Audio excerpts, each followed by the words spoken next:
Security will come to order. Without objection, the chair may declare the committee in recess at any point. The purpose of today's hearing is to conduct oversight of the Department of Homeland Security and assess priorities for U.S. Immigration and Customs Enforcement, U.S. Customs and Border Protection, and U.S. Citizenship and Immigration Services for the calendar year 2026. Before we get started, I'd like to remind the members and the public of the rules of decorum. These issues we are debating are important ones that members feel deeply about. While vigorous disagreement is part of the legislative process, members are reminded that we must adhere to established standards of decorum in debate. It is a violation of House rules and the rules of this committee to engage in personalities regarding other members or to question the motives of a colleague. It is also a clear violation of the rules of the House to make statements that might personally be offensive to the President or the Vice President of the United States. Remarks of that type are not permitted by the rules and are not in keeping with the best traditions of our committee. The chair will enforce these rules of decorum at all times and urges all members to be mindful of their remarks. Further, under the rules of the House, the chairman is responsible for maintaining order and preserving decorum in the committee room. I expect audience members to be respectful of the witnesses, members, and the public. If members of the audience are persistently or overly disruptive, it is a violation of federal law and you'll be subject to removal and arrest. I now recognize myself for an opening statement. I want to start by thanking our witnesses for appearing before the committee today. Today's hearing provides the American people the ability to hear directly from the leaders that enforce our nation's immigration laws. It is our imperative as representatives of the people to be a voice for the people. Transparency, communication, and accountability are keys to good government. This is why oversight is important. Informing Congress and the public is not casting accusations, nor is it a punishment. Congress has a duty to hear directly from the executive branch, a duty I take seriously. And the executive branch has a duty to keep us informed. While this hearing was long planned, we sit here today at an inflection point, an opportunity to assess and reinforce the integrity of immigration enforcement and to strengthen public trust. An opportunity to emphasize and underscore the Department of Homeland Security's no-fail mission as a whole. My top priority as chairman is, and will always be, protecting America while ensuring the safety of law enforcement. This is further important in the context of another potential shutdown of the department. Let me be clear, shutting down DHS makes America less safe and negatively impacts thousands of federal employees like those at TSA and CISA. The Department of Homeland Security is the nation's largest federal law enforcement agency. It is this committee's duty, regardless of administration, to conduct oversight. We need to examine how DHS components are enforcing the law and ensure they have the resources in place to do work safely, effectively, and properly. Last year, we provided historic resources through reconciliation to strengthen public safety and support for the Trump administration's unprecedented efforts to secure the border. This was the single largest investment in the domestic Homeland Security mission. To succeed, we all need to work together seamlessly, and this committee is a partner in that effort. It is important to remember how we got here. For years, we witnessed a blanket refusal to enforce the law, wide open borders, catch and release policies, and uncontrolled mass migration. These policies undermined the rule of law and endangered all Americans. Enforcing immigration law is not optional. Trump administration's record on border security is irrefutable. Nationwide border encounters last December decreased 91% compared to 2023. Apprehensions between ports of entry last December decreased 86% compared to 2024. And we ended last year with 8 consecutive months of 0 parole releases by Border Patrol. Further, thousands of criminal illegal aliens have been detained and deported. These actions make America safer and more secure. But the credibility of these successes is on the line. We must take the temperature down and look at the record of enforcement actions through rational eyes. We've seen a significant increase in violent rhetoric and agitation. We've seen a significant increase in attacks on federal law enforcement and in the number of threats facing them and their families. This committee highlighted the threat increases to law enforcement at an earlier hearing. We have seen state and local jurisdictions refuse to protect federal law enforcement officers. And obviously, we have now seen the deaths of 2 American citizens in Minnesota. This is all unacceptable and preventable. The safety of law enforcement and the communities they serve and protect must always come first. When officials or elected leaders rush to conclusions about law enforcement or their fellow Americans, public trust suffers. There must be complete and impartial investigation. I expect each of our witnesses to keep this committee fully informed as the investigations run their course, and I will ensure this happens. While these investigations are ongoing, officials and elected leaders cannot rush to judgment. I cannot put myself in the shoes of law enforcement, nor can I imagine what the families of Ms. Good and Mr. Preddy are enduring today. Public trust and public safety go hand in hand. We cannot have one without the other. I am encouraged to see that President Trump sent Board Czar Tom Homan and Commissioner Scott to Minnesota to work with Governor Walz, Mayor Frey, and other local leaders. I sincerely hope this dialogue continues. This should stand as an example of cooperation to anyone who continues to incentivize reckless behavior in our streets, unlawfully impede law enforcement operations, or disparage their fellow citizens. State and local officials should be partners, not obstacles when it comes to public safety. And federal officials should keep in mind that this kind of partnership is a two-way street. Everyone should have the same goal of keeping America safe. Transparency and communication are needed now more than ever. The department's no-fail mission hangs in the balance. A rule-based order is not one-sided. Enforcing immigration law and defending all Americans' constitutional rights, including the rights to peacefully protest, bear arms, and privacy, are not mutually exclusive. I want to thank Secretary Noem for making these witnesses rapidly available, and again, thank the three of you for being here today. As Board Czar Homan recently said, you can't fix problems if you don't have discussions. I hope we can have a positive, civil, and productive discussion today. Only together can we make our community stronger and the homeland safer for the future of all Americans. I now recognize the ranking member, the gentleman from Mississippi, Mr. Thompson, for his opening statement. Thank you very much, Mr. Chairman. Good morning to all of you who are here. Thank you for calling this hearing today. This important hearing has drawn a great deal of interest and attention, and many of my colleagues who represent the border city of El Paso and who have been leader on border security, Veronica Escobar, has joined us today and would like to ask questions of our witnesses. So, Mr. Chairman, I ask unanimous consent that the gentlewoman from Texas, Ms. Escobar, be permitted to sit with the committee and question today's witnesses as we have afforded that to other individuals in past hearings. While I thank the gentlewoman for their interest in today's important hearing, as I previously informed both the majority and minority, committee will not be entertaining off-committee member requests, therefore I object. Well, your objection is noted, Mr. Chairman, but I would, for the record, want to say that it's highly unusual that a member of Congress sitting with as much impact on immigration as her area is not afforded that courtesy. But you're the chairman, and that's your prerogative, as if it would be anyone else's. As the ranking member knows, we had many requests. This is a very important hearing. It is my duty to keep the wheels on this hearing and get actual answers on the record. I thank the gentlelady's interest.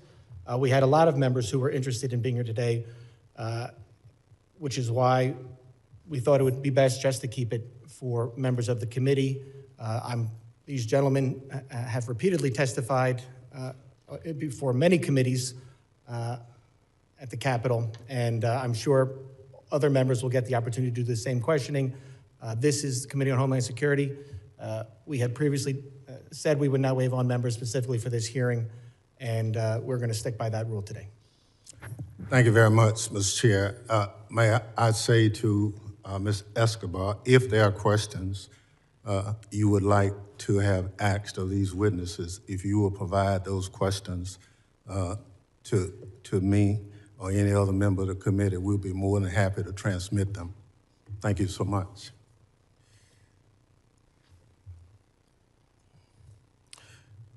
I hope my Republican colleagues will remember that our job is to conduct oversight, not cover for Donald Trump and his out-of-control administration, which is running roughshod over Americans' rights, killing U.S. citizens and threatening our very democracy.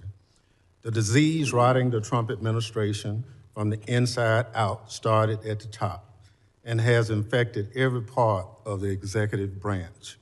Nowhere is that more evident than at the Department of Homeland Security. This hearing is just the start of a reckoning for the Trump administration and its weaponization of DHS against American citizens and the principle our country stands for. DHS, led by Secretary Kristi Noem, must be held accountable for its lawlessness immigration operation. They are reckless, creating chaos in our communities, terrorizing adults and children alike, and undermining our moral authority as a nation of liberty and rule of law. Last month, an ICE agent shot and killed Renee Good, a Minneapolis mom, in cold blood as she drove away from him. After killing her, the agent called her a disgusting name I won't repeat here. Other agents refused to allow a nearby physician to treat her. Democrats called for accountability. Instead, Secretary Noem blamed the victim, Ms. Good, and attempted to gaslight Americans with false claims that Ms. Good was a domestic terrorist. Renee Good was nothing of the sort. She was a mom, a wife, a neighbor, and an American citizen who did not deserve to die at the hands of her own government. She should be alive today. Ever since, the Trump administration has devoted the full resources of the federal government to blocking a legitimate investigation into Ms. Good's killing.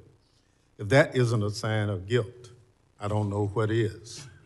Federal prosecutors had a warrant to collect evidence from Ms. Good's vehicle for a civil rights investigation into ICE's use of force, but FBI Director Kash Patel and other Trump administration officials demanded they drop it.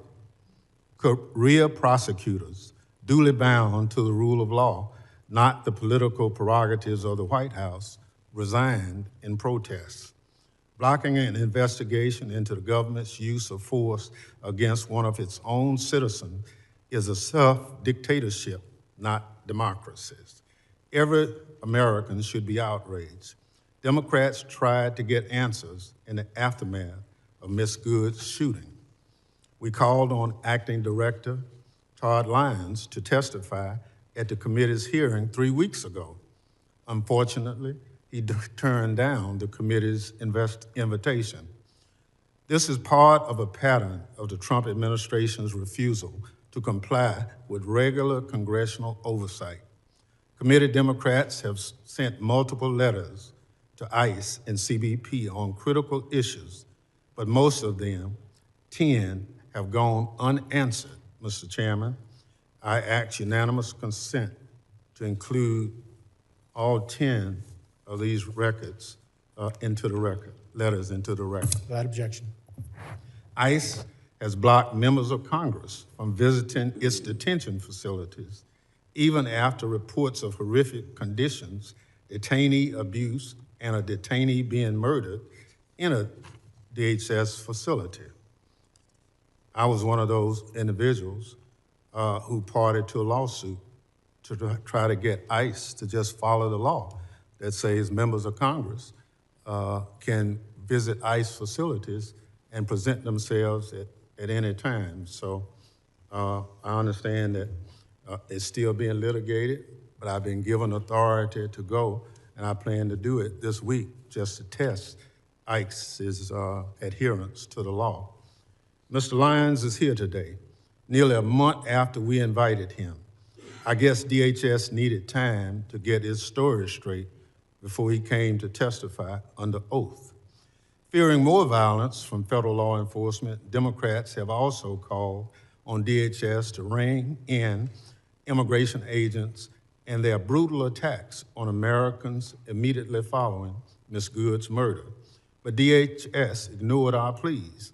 Instead, Greg Vino, who styled himself in Nazi attire and takes joy in deploying tear gas at Americans, continued to roam around Minneapolis with his mass gang, terrorizing people and violating their constitutional rights. And tragically, our worst fears were realized. Just days after the hearing, Mr. Lyons refused to participate in. CBP personnel shot Alex Preety, and he was face down on Minneapolis' sidewalk, killing him in broad daylight. In the video of the incident, a DHS agent can be seen cheering Mr. Preety's death.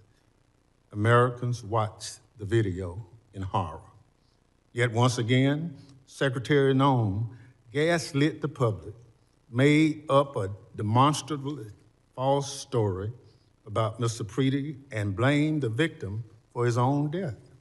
Mr. Preety was a law-abiding U.S. citizen and a VA nurse who dedicated his career to caring for our veterans. Mr. Chairman, at our last month hearing, I asked for a moment of silence in the memory of Renee Good.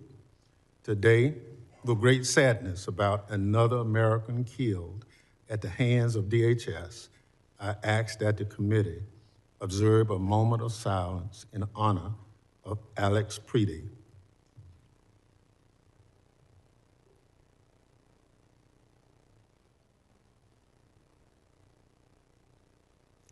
Thank you. The slaying of Ms. Good and Mr. Preety by DHS are the most tragic examples of what is wrong with Trump's DHS, but far from the only ones. Last fall, a Border Patrol agent shot Miramar Martinez, a U.S. citizen and preschool teacher from Chicago, 5 times. The agent bragged in text messages about shooting her, saying, quote, "I fired 5 rounds and she had 7 holes, but that in your book, boys." Again, the Trump administration tried to blame Ms. Martinez, the victim, but prosecutors dropped charges against her when it became apparent that the evidence contradicted the Border Patrol's phony account. Unlike Ms. Good's and Mr. Preety's, we can no longer tell their stories. Ms. Martinez has shared her story about what Trump's DHS did to her. I want to play a bit of the video here because people need to see what ICE and CBP are doing to Americans. So this is the first one I realized. I was like, oh, it's just a pepper pellet, but no. And then I got shot right here. And then I have a wound on the side of my chest right here. And then I got 2 holes in my thigh. And then right here. Wow. Right here. Wow. You're covered in wounds. Wounds, yeah. And I want people to see like what's going on, like the type of stuff they're doing. What happened to Ms. Martinez, Ms. Good, and Mr. Preety is a scourge on this country and shameful chapter in our nation's history, but tragically, there's more. DHS agents recently used a 5-year-old Ecuadorian boy, Lehman Ramos, as bait to lure his family members outside their home to arrest them. The family had entered the country legally as asylum seekers and were living in Minnesota while awaiting their immigration proceedings. DHS sent the little boy and his father to detention in Texas for over a week. Thankfully, a judge ordered him released, slamming DHS for its, and I quote, incompetently implemented deportation campaign. Incompetently implemented deportation campaign is putting it nicely, especially as it relates to small children. More apt in the Bible, quote from John 11, chapter 35, referenced at the end of the judge's opinion, Jesus wept. DHS personnel are now forcing their way into private homes without a judicial warrant in violation of the Fourth Amendment. In one recent incident, ICE dragged a U.S. citizen from his home at gunpoint in underwear before realizing they had picked up the wrong person. The person ICE was actually looking for was sitting in jail in Minnesota. The Minnesota Department of Corrections says that ICE had this information all along. Bystander videos from Minneapolis and cities around the country show ICE and CBP personnel behaving like unprofessional goons, cursing at bystanders and mooning people from their hotel rooms. News reports have a Border Patrol agent was found passed out, drunk, and covered in vomit in a vehicle. And ICE personnel apparently stole a child's phone and sold it